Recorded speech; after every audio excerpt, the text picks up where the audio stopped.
ஆச்சி பாதாம் ட்ரிங்க். ஆச்சி பாதாம் ட்ரிங்க் ஒன்னு வாங்கினா ஒன்னு ஃப்ரீ. தமிழ்நாடு அரசு தரப்பு வழக்கறிஞர் நெல்சன் செய்தியாளர்களை சந்தித்து வருகிறார். அந்த காட்சிகளை தற்போது பார்க்கலாம். இனி கவர்னர்கள் தேர்ந்தெடுக்கப்பட்ட ஒரு அரசுகளை அவர்கள் என்ன சொல்கிறார்களோ அவர்கள் சட்டசபையில் பாஸ் பண்ணி அனுப்பின அந்த பில்ஸ் எல்லாம் அசென்ட் கொடுக்க வேண்டும். ஒரு மாநில அரசு, ஒரு தேர்ந்தெடுக்கப்பட்ட மாநில அரசு அமைச்சரவையில் முடிவெடுக்கும் அந்த அட்வைஸ் பிரகாரம், aid and advice of the council of ministers பிரகாரம் நடந்து கொள்ள வேண்டும் என்றும், ஒரு சட்டசபை ஒரு மசோதாவை ஏற்றி அனுப்பி வைக்கும் பொழுது அதை ஆளுநர்கள் காலம் தாழ்த்தக்கூடாது என்றும், அவர்கள் உடனடியாக இந்த மசோதாக்களை ஒரு மாதத்திற்குள்ள அவங்க ஒப்புதல் அளிக்க வேண்டும் என்றும் ஒரு தீர்ப்பு கொடுத்துருக்காங்க. அதாவது இந்த வழக்கில் என்னன்னு பார்த்தீங்கன்னா, ஒரு 10 மசோதாக்கள் ஏற்றி அனுப்பப்பட்டு பல்வேறு காலகட்டங்களில் ஏற்றி அனுப்பி அந்த மசோதாக்கள் மீது ஆளுநர் எந்தவித நடவடிக்கை எடுக்காமல் காலம் தாழ்த்தி வந்தார். ஒரு ஆளுநர் பிரசிடென்ட்டுக்கு, ஜனாதிபதிக்கு ஒரு மசோதாவை அனுப்பி வைக்கலாம் என்று இந்த வழக்கில் கிளியராக சொல்லியிருக்காங்க. அதன் பிரகாரம் ஒரு 4-5 பிரிவுகளில் இங்கெல்லாம் ஜனாதிபதி ஒப்புதல் தேவைப்படுகிறதோ அந்த காலகட்டத்தில் தான், அந்த நேரத்தில் தான் நீங்கள் ஒரு மசோதாவை ஜனாதிபதிக்கு அனுப்ப வேண்டும் என்று இந்த வழக்கில் சொல்லியிருக்காங்க. அது மட்டும் இல்லாமல் கால நிர்ணயம் செய்திருக்கிறார்கள். ஒரு மசோதா ஒரு ஆளுநருக்கு வந்துவிட்டால் அந்த மசோதா 30 நாட்களுக்குள் நடவடிக்கை எடுக்க வேண்டும்.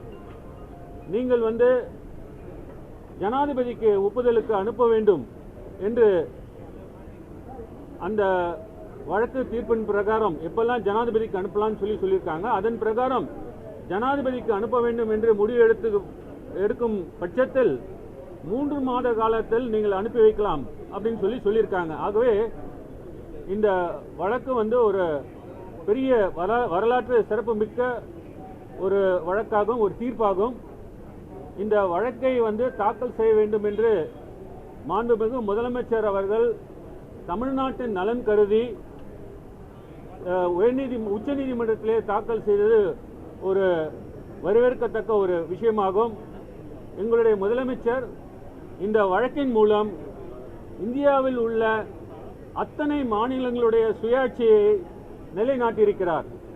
அந்த வழக்கின் மூலமாக டெமோக்ராட்டிக்லி எலெக்டட் கவர்மெண்ட் இனிமேல் கான்ஸ்டிடியூஷன் பிரகாரம் அவர்கள் செயல்பட்டு கவர்னர்கள் இடையூறாக இருந்தால் நீதிமன்றத்துக்கு அணுகலாம் என்று வரலாற்று சிறப்புமிக்க இந்த தீர்ப்பை வாங்கியிருக்கார். இந்த தீர்ப்பு தமிழ்நாட்டுக்கு மட்டுமில்ல, இந்தியாவில் உள்ள அத்தனை மாநிலங்களுக்கும் இது பொருந்தும். ஆகவே இது ஒரு பெரிய ஹிஸ்டாரிக்கல் ஜட்மெண்ட். இனி வரும் காலங்களில் கவர்னர் காலம் தாழ்த்த முடியாது. அந்த வழக்கில் பார்த்தீங்கன்னா கவர்னருக்கு என்னெல்லாம் அட்வைஸ் கொடுத்துருக்காங்க நீதிமன்றம் பார்த்தீங்கன்னா, ஒரு கவர்னர் ஒரு ஃப்ரெண்டாக இருக்கணும், ஃபிலாசபராக இருக்கணும், கைடாக இருக்கணும், ஒரு அட்வைசராக இருக்கணும். நீங்கள் ரோட் பிளாக்ஸ் போடுற மாதிரி நடந்து கொள்ளக்கூடாது அப்படின்னு சொல்லி நிறைய அட்வைஸ் கொடுத்துருக்காங்க. ஸோ இந்த ஜட்மெண்ட் தமிழக கவர்னருக்கு மட்டும் இல்லாமல் இந்தியாவில் உள்ள அத்தனை கவர்னர்களுக்கும் இது பொருந்தும்.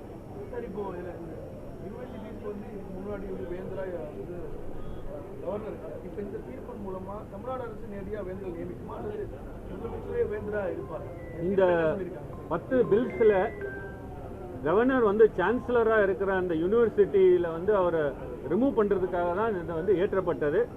இந்த பில்ஸ் இனி தீர்ப்பின் பிரகாரம் governor deemed to have granted assent அப்படின்னு சொல்லி உச்சநீதிமன்றமே ஒரு தீர்ப்பு கொடுத்ததால் இன்றிலிருந்து அவர் அந்த பதவியிலிருந்து விடுவிக்கப்பட்டுள்ளார். நீங்க அந்த பில்ஸ்ல வந்து யாரை குறிப்பிட்டிருக்காங்களோ தமிழ்நாடு அரசு நாமினேட் பண்றாங்களோ அவங்க தான் இந்த சான்சலரா இருப்பாங்க. இன்னைய தேதியில இன்னைக்கு வந்து அது அட்டார்னி ஜெனரலே நீதிமன்றத்தில் சொன்னாரு. ஆனா வந்து தீர்ப்பு பகரப்பட்டுள்ளது. இதுமேல் வந்து நடவடிக்கை வந்து அவங்க என்ன போட்டாலும் பெட்டிஷன் போட்டாலும் அதை எதிர்த்து நாங்கள் வாதாடுவோம். Sir, what about the NEET exemption bills? What does the court say on bills that are readopted and sent to the இல்லை அந்த நீட்டுக்கும் இதுக்கும் சம்மந்தம் இல்லைங்க. இல்ல அந்த மாதிரி மீண்டும் இந்த வழக்கில் ஒரு கவர்னர் சட்டத்திற்கு எதிராக வந்து இல்லை ஒரு அமைச்சரையோடைய அட்வைஸ்க்கு எதிராக அவர் வந்து ஒப்புதல் வந்து நிறுத்தி வைத்தால் அவருக்கு 3 வழிதான் உள்ளது. அதை வந்து நிறுத்தி வைத்து அவர் வந்து மறுபடியும் அதை வந்து சட்டமன்றத்துக்கு தான் அனுப்ப வேண்டும். ஒன்று அவர் வந்து பில்லை பாஸ் பண்ணலாம், இல்லை அந்த பில்லை வந்து ஜனாதிபதிக்கு அனுப்பி வைக்கலாம். மூன்றாவது வந்து அவர் வித்தல்டுன்னும் போது அது ஆட்டோமேட்டிக்காக வந்து சட்டசபைக்கு வந்துவிடும். சட்டசபை 2வது தடவையாக அதை ஏற்றி அனுப்பும் போது கவர்னருக்கு எந்தவித ஆப்ஷனும் கிடையாது. இந்த வழக்கில் என்ன சொல்லியிருக்காங்கன்னா, BK பவித்ராவுடைய வழக்கை வந்து அதை வந்து தவறான ஜட்மெண்ட்னு சொல்லி அதை ஓவர் ரூல் பண்ணி அவங்க என்ன சொல்லியிருக்காங்கன்னா, 2வது தடவையாக ஒரு சட்டசபை ஒரு மசோதாவை அதே மசோதாவை ஏற்றி அனுப்பினால் கவர்னருக்கு எந்தவித ஆப்ஷனும் இல்லை, அவர் நிச்சயமாக அதுக்கு அசன்ட் கொடுக்கணும் அப்படின்னு சொல்லியிருக்காங்க. எப்போ வந்து ஒரு கவர்னர் வந்து பில்லை வந்து ஜனாதிபதிக்கு அனுப்பலான்னா முதன்முறையாக அவருக்கு வரும்பொழுது அந்த நேரத்தில் அவர் வந்து அந்த ஆப்ஷனை உபயோகப்படுத்தி பிரசிடென்ட்டுக்கு அனுப்பலாம். அது ஜனாதிபதிக்கு அனுப்புறது வந்து அவர் கூட ஒரு ரைட் கிடையாது. அதை கூட அவங்க வந்து வரையறுச்சிருக்காங்க. இந்த ஒரு சூழ்நிலையில் நீங்கள் வந்து கவர்னருக்கு ஜனாதிபதிக்கு அனுப்பலாம்னு சொல்லியிருக்காங்க. எந்த சூழ்நிலையிலனா ஜனாதிபதி வந்து ஒப்புதல் கொடுக்கக்கூடிய மசோதாக்கள், அது போன்ற மசோதாக்கள் ஃபண்டமெண்டல் ரைட்ஸ் எஃபெக்ட் ஆகிற ஒரு மசோதாக்கள், அந்த மாதிரி தான் நீங்கள் வந்து ஜனாதிபதிக்கு அனுப்புவோம். 2வது தடையாக நீங்கள் வந்து வரும்போதோ இல்லை முதல் தடையாக வரும்போதோ நீங்கள் அனுப்பலாம் அப்படின்ற மாதிரி இந்த ஜட்மெண்ட்டில் கிளியராக சொல்லியிருக்காங்க. அந்த டெஃபினிஷன்ல வராது இல்லையா சார் நம்ம நீட் எக்ஸம்ஷன் பில்?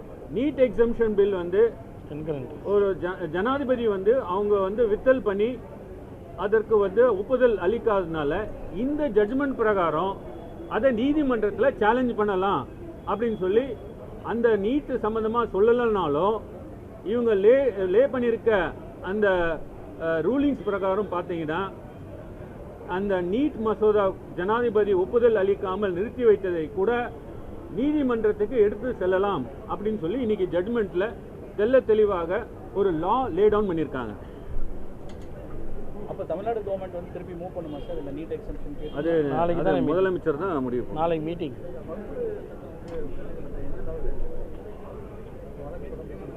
அது மாண்புமிகு தமிழக முதலமைச்சர் அவர்கள் அவருடைய அட்வைஸ் பிரகாரம் அதை நேற்றுக்கே நாங்கள் தாக்கல் செய்து விட்டோம். அதை மென்ஷன் பண்ணியிருக்காங்க. அதை வந்து வர்ற திங்கட்கிழமை அன்னைக்கு விசாரணைக்கு வர வாய்ப்புகள் உள்ளது. என்னைக்கு வரும்னு தெரியலை. உச்சநீதிமன்றம் தேதி என்ன சொல்கிறாங்களோ அதுக்கு பிரகாரம் வரும். அந்த நன்றி, வணக்கம்.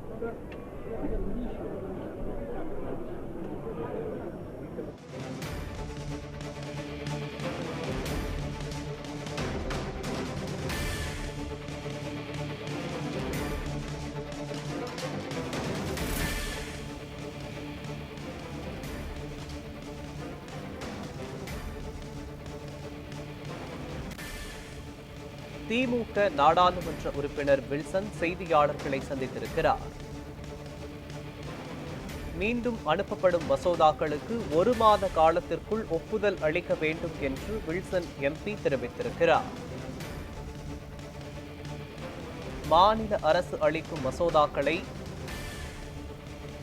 தமிழ்நாட்டின் பல்கலைக்கழக வேந்தர் பொறுப்புகளில் இருந்து ஆளுநர் RN ரவி விடுவிப்பு என்று வில்சன் எம்பி தெரிவித்திருக்கிறார். தமிழ்நாட்டின் பல்கலைக்கழக வேந்தர் பொறுப்புகளில் இருந்து ஆளுநர் RN ரவி விடுவிப்பு என்று வழக்கறிஞரும் எம்பியுமான வில்சன் தெரிவித்திருக்கிறார். முக்கிய செய்தியாக பார்த்து வருகிறோம். தமிழ்நாட்டின் பல்கலைக்கழக வேந்தர் பொறுப்புகளில் இருந்து ஆளுநர் RN ரவி விடுவிப்பு என்று வழக்கறிஞரும் எம்பியுமான வில்சன் தெரிவித்திருக்கிறார். முக்கிய செய்தியாக பார்த்து வருகிறோம்.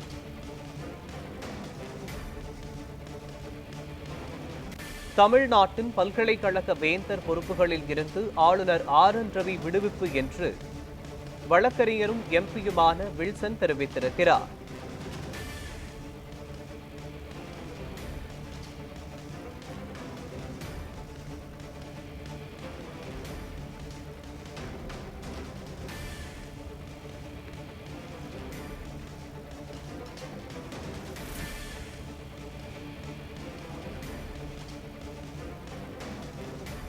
உச்சநீதிமன்றத்தின் ஆளுநருக்கு எதிரான தீர்ப்பு தொடர்பாக தமிழ்நாட்டின் அரசு தரப்பு வழக்கறிஞரும் எம்பியுமான வில்சன் செய்தியாளர்களை சந்தித்திருக்கிறார்.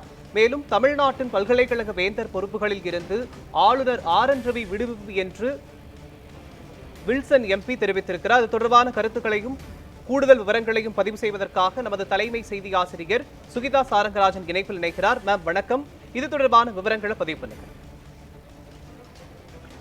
இன்றைக்கு வழங்கி இருக்கக்கூடிய இந்த தீர்ப்பானது மிக முக்கியமான தீர்ப்பாக பார்க்கப்படுகிறது. அதாவது கடந்த பல ஆண்டுகளாக ஆளுநருடைய அதிகாரத்திற்கான அப்படின்றது சட்ட ரீதியாகவே சில கிரே ஏரியாஸ், அவங்களுக்கு கால அவகாசம், ஒரு மசோதாக்கள் மேல எவ்வளவு நாட்களுக்குள்ள அந்த மசோதாவுக்கான முடிவு, அதாவது ஒப்புதல் அளிப்பதோ அல்லது அதை திரும்ப சட்டமன்றத்திற்கு அனுப்புவதோ அல்லது குடியரசுத் தலைவருடைய பரிந்துரைக்கு அனுப்புறது அப்படிங்கிற இந்த 3 கேட்டகரிக்கு கீழே அவர்கள் முடிவெடுக்க வேண்டிய காலகட்டம் அப்படின்னு ஒரு கால நிர்ணயமே கிடையாம இருந்துச்சு.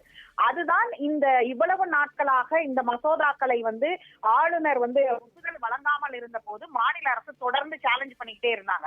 மாநில அரசு அவங்க ஒவ்வொரு முறையும் உச்சநீதிமன்றத்துல இந்த வழக்கு வரும்போதெல்லாம் அவங்க கேட்டது இது ஒரு கால நிர்ணயத்துக்குள்ள கொண்டு வரணும். இது தமிழ்நாட்டுடைய பிரச்சனை மட்டுமல்ல, தெலுங்கானாவிலையும் இதே மாதிரி ஒரு வழக்கு அன்றைக்கு ஆளுநராக தமிழிசை சவுந்தரராஜன் அவர்கள் அங்க இருந்த போது தெலுங்கானா கவர்மெண்ட், அன்றைக்கு இருந்த முதலமைச்சரான சந்திரசேகர ராவும் இதே மாதிரி மசோதாக்கள் மேல ஒரு குறிப்பிட்ட காலகட்டங்கள்ல முடிவு எடுக்க வேண்டும் அப்படின்னா தெலுங்கானா அரசும் இதே மாதிரியான ஒரு வழக்கை கடந்த காலங்கள்ல போட்டிருக்காங்க. இப்படி ஒவ்வொரு மாநிலமும் தங்களுக்கான மசோதாக்களை, இதுல 2 விஷயத்தை பார்க்க வேண்டியது இருக்கிறது.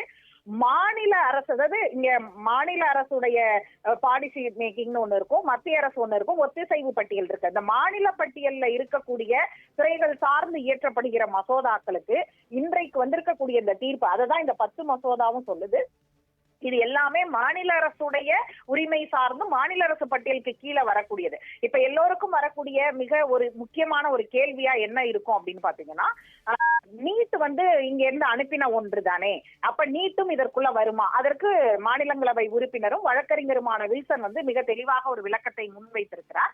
அதாவது நீட் மத்திய அரசுடைய பாலிசி சார்ந்த முடிவு, அது மத்திய அரசுடைய கொள்கை சார்ந்து எடுக்கப்பட்ட முடிவின் கீழ் நீட் கொண்டு வரப்பட்டது. அது ஒத்திசைவு பட்டியலில் இருக்கக்கூடிய ஒன்றாகவும் இருக்கிறது. அந்த அடிப்படையிலிருந்து பார்க்கும் பொழுது நீட்டிற்கான விலக்கு இந்த தீர்ப்பிலிருந்து நமக்கு கிடைப்பதில்லை. ஆனால் இந்த தீர்ப்பை அடிப்படையாக கொண்டு, ஏன்னா 2 கால நிர்ணயத்தை கொடுத்திருக்கிறாங்க அவங்க. முதல் கால நிர்ணயமானது திருப்பி அனுப்பப்பட்ட மசோதாவை ஆளுநர் உடனடியாக 1 மாதத்திற்குள் ஒப்புதல் வழங்கி திருப்பி அரசுக்கு கொடுத்துடணும் அப்படிங்கறத முதல் அமலுக்கு கொண்டு வர வேண்டியதற்கான முயற்சி எடுக்கிறதுங்கிறது முதல் விஷயம். இரண்டாவதாக குடியரசுத் தலைவருக்கு, இப்ப நீட்டை குடியரசுத் தலைவருக்கு பரிந்துரை பண்ணிருக்காங்க இல்லையா, அப்படி குடியரசுத் தலைவருக்கு பரிந்துரை செய்வதா இருந்தால் 3 மாதத்திற்குள் அதையும் செஞ்சிடணும். அதுக்கான கால அளவு, இதுவரைக்கும் இந்த கால நிர்ணயம் என்பது ஒன்று இல்லாமல் இருந்தது ஆளுநர்களுக்கு. அதை முதல் முறையாக இந்த தீர்ப்பின் மூலமாக அதை உச்சநீதிமன்றம் உறுதிப்படுத்தி இருக்கிறது. இனிமேல் மசோதாக்களை நீண்ட காலம் இவர்கள் கெடுவில் வைத்திருக்காமல், அதில் முடிவெடுக்காமல் வைத்திருக்க முடியாது என்பதை தான் இன்றைக்கு வந்திருக்கக்கூடிய இந்த தீர்ப்பானது மிக தெளிவாக சுட்டி காண்பிக்கிறது. அதன் அடிப்படையில் இப்பொழுது இந்த கால நிர்ணயத்தை இந்த தீர்ப்பு வழங்கி இருக்கிற பட்சத்தில் இந்த தீர்ப்பை மேற்கோள் காண்பித்து இந்த தீர்ப்பின் அடிப்படையில் ஏற்கனவே நீட்டில் குடியரசுத் தலைவருக்கு அனுப்பப்பட்ட கால இடைவேளையை கணக்கில் கொண்டு அதையும் எதிர்கொண்டு சேலஞ்ச் செய்ய தயாராக இருக்கிறோம் என்று மாநிலங்களவை உறுப்பினர் வழக்கறிஞருமான வில்சன் குறிப்பிட்டிருக்கிறார். இதில் மிக முக்கியமாக இன்னொன்றையும் கவனிக்க வேண்டியது இருக்கிறது. இது மேல்முறையீடுக்கு செல்லும் பொழுது மேல்முறையீட்டிலும் அதை நாங்கள் எதிர்கொள்ள தயாராகவே இருக்கிறோம் அப்படின்ற ஒரு விஷயத்தையும் அவர் குறிப்பிடுகிறார். இந்த 10 மசோதாக்கள்ல மிக முக்கியமான மசோதா பல்கலைக்கழகங்களின் வேந்தராக யார் இருப்பது, மாநில பல்கலைக்கழகங்களுடைய வேந்தராக யார் இருப்பது என்பதுதான் கடந்த திமுக அரசு ஆட்சிக்கு வந்த 3.5 ஆண்டுகளில் மிகப்பெரிய வாதம் பிரதிவாதமாக ஒரு அரசியல் பேசுபொருளாக இருந்தது. சட்ட ரீதியாக இன்றைக்கு வழங்கப்பட்டிருக்கக்கூடிய தீர்ப்பு அடிப்படையில் ஏற்கனவே இதை கேரள அரசாக இருக்கட்டும், தமிழ்நாடு அரசாக இருக்கட்டும், மாநிலங்களுடைய பல்கலைக்கழகங்களுக்கு முதலமைச்சரே வேந்தராக இருப்பார் என்பது போன்ற மசோதாக்களை, தீர்மானங்களை சட்டமன்றத்தில் நிறைவேற்றி இருக்கிறார்கள். அந்த அடிப்படையிலும் இன்றைக்கு வந்திருக்கக்கூடிய இந்த தீர்ப்பானது மிக முக்கியமாக பார்க்க வேண்டியதாக இருக்கிறது. மாநில பல்கலைக்கழகங்களுக்கான வேந்தராக இனிமேல் ஆளுநர் தொடரமாட்டார், இந்த தீர்ப்பின் அடிப்படையில் தொடரமாட்டார் என்பதையும் மாநிலங்களவை உறுப்பினரும் வழக்கறிஞருமான வில்சன் இந்த இன்றைய பத்திரிகையாளர் சந்திப்பில் குறிப்பிட்டிருக்கிறார். அதுவும் கூர்ந்து கவனிக்கக்கூடிய ஒன்றாக இருக்கிறது. அந்த 10 மசோதாக்களும் மாநிலங்களுடைய எல்லைக்கு உட்பட்ட மசோதாக்களாக இருக்கிறது. தமிழ்நாடு பிஷரிஸ் யூனிவர்சிட்டி சம்பந்தப்பட்டது, Tamil Nadu veterinary and animal science amendment bill மற்றும் தமிழ்நாடு யூனிவர்சிட்டிஸ் லா, அதாவது சட்ட பல்கலைக்கழகங்களுக்கானது, மற்றொன்று Tamil Nadu doctor Ambedkar law university அது சம்பந்தப்பட்ட பில்லானது, Tamil Nadu doctor MGR medical university amendment bill, Tamil Nadu agriculture பல்கலைக்கழகம் அதாவது அக்ரிகல்ச்சர் யூனிவர்சிட்டிக்கான amendment bill, Tamil Nadu universities law compilation of documents on behalf of RI மற்றொரு பில், அதாவது லா சம்பந்தப்பட்ட 3 மசோதாக்கள் நிலுவையில் இருந்திருக்கிறது. மற்றும் தமிழ்நாடு யூனிவர்சிட்டி பில் என்றே ஒரு பில் இருக்கிறது. Tamil Nadu university fisheries amendment bill அப்படின்னு ஒரு பில். மொத்தம் 10 பில். இந்த பில்களுக்கு தான் இன்றைக்கு ஒப்புதல் இப்பொழுது உச்சநீதிமன்றம் வழங்கி இருக்கிறது. இதன் மூலமாக அடுத்த கட்ட நகர்வாக இந்த ஆளுநருடைய இந்த கால நிர்ணயம் அதிகாரம் இந்தியா முழுவதும் ஏற்கனவே மசோதாக்கள் எந்தெந்த ஆளுநர்கள் நிலுவையில் வைத்திருக்கிறார்களோ அவை அனைத்துமே பேசுபொருளாக மாறுவதற்கும் இந்த கால நிர்ணயமானது அடுத்த வரும் காலங்களில் மசோதாக்கள் உடனடியாக நிறைவேற்றப்படுவதற்குமான ஒரு வாய்ப்பை இந்த தீர்ப்பு வழங்கியிருக்கிறது என்று சொல்லலாம்.